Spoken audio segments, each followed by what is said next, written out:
Hi students, welcome to Disha Hindi classes. आज हम इस वीडियो में पत्रकारिता का इतिहास जानेंगे। పత్రికారిత అంటే జర్నలిజం, ఇతిహాస అనగా చరిత్ర.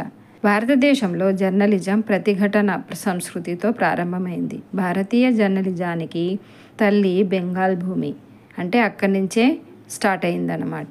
హిందీ జర్నలిజం యొక్క జన్మస్థలం బెంగాలీ భాష మాట్లాడే కలకత్తా రాష్ట్రం నుంచి. భారతదేశంలో వార్తాపత్రికల ప్రచురణకు, భావ ప్రకటన స్వేచ్ఛ పట్ల మక్కువ ఉన్న విదేశీ ఉదారవాదులు ముందున్నారు. హిక్కీ మరియు బకింగ్హామ్లు ప్రారంభ సాహసోపేతమైన ప్రయత్నాలు భారతదేశంలో జర్నలిజానికి పునాది వేసింది. రాజా రామ్మోహన్ రాయ్ దేశీ పత్రిక తండ్రిగా పరిగణించబడతారు.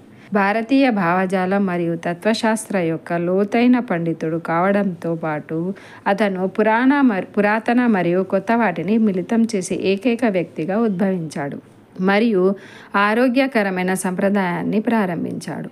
ఆనాటి భారతీయ వాతావరణంలో ఆధునిక ఆధ్యాత్మిక స్వరాన్ని నింపిన రామకృష్ణ పరమహంస, స్వామి వివేకానంద, రవీంద్రనాథ్ ఠాగూర్, శ్రీ అరబిందో మొదలైన మహర్షుల నుండి సామూహిక అవగాహన మరియు కమ్యూనికేషన్ మాధ్యమంగా జర్నలిజం భారతీయ సాంస్కృతికి ఉద్యమంగా ఉద్భవించింది.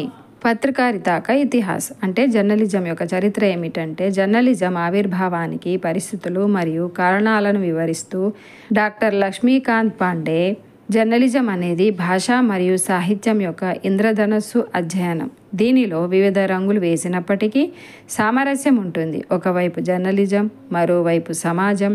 ప్రతి ప్రకంపనలకు కులమానం, అది కూడా ఆదర్శాలకి మూలం. మరియు జర్నలిజం ప్రజలకు మరియు శక్తికి మధ్య వారధి అయితే అది ఆ పరిస్థితులలో ఉద్భవించడం సహజం. ప్రభుత్వానికి మరియు ప్రజలకు మధ్య కమ్యూనికేషన్ లేనప్పుడు, లేదా ప్రజలు చీకటిలో ఉండిపోయినప్పుడు మరియు ప్రభుత్వం చెవిటితనంలో మునిగిపోతుంది, అప్పుడు భారతదేశంలో స్వాతంత్రం కోసం బలమైన ఉత్సాహం బ్రిటిష్ వారి అణచివేత విధానానికి వ్యతిరేకంగా ఒక గొంతుగా జర్నలిజానికి పునాది వేసింది. ఇది ఫలించడంతో స్వదేశీ స్ఫూర్తి యొక్క మొలక కూడా పెరగడం ప్రారంభమైంది.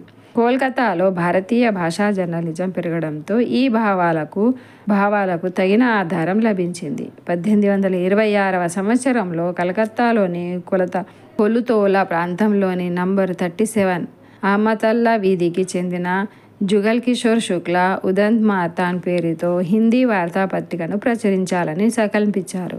1819లో బంగభూమి నుండి సమాచార దర్పణ్ అనే పత్రిక కూడా వెలువడింది. మే 30, 1826 హిందీ జర్నలిజం చరిత్రలో చెప్పుకోదగ్గ తేదీ, ఎందుకంటే ఉదంత్ మార్తాండ్ ఈ రోజున జన్మించాడు.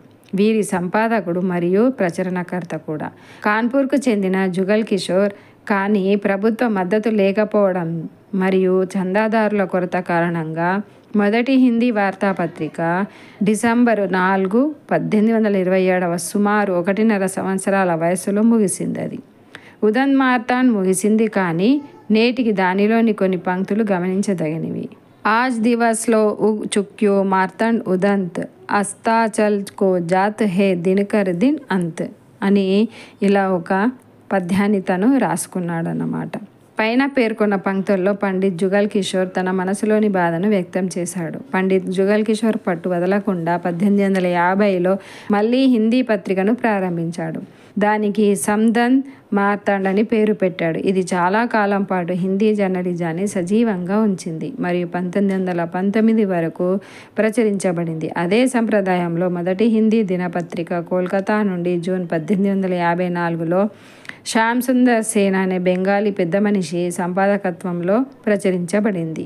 హిందీ జర్నలిజం యొక్క జన్మస్థలం అనే గర్వం యొక్క చిహ్నం హిందీ జర్నలిజం చరిత్రలో కోల్కతా యొక్క కిరీట ఆభరణంగా గుర్తించదగినది.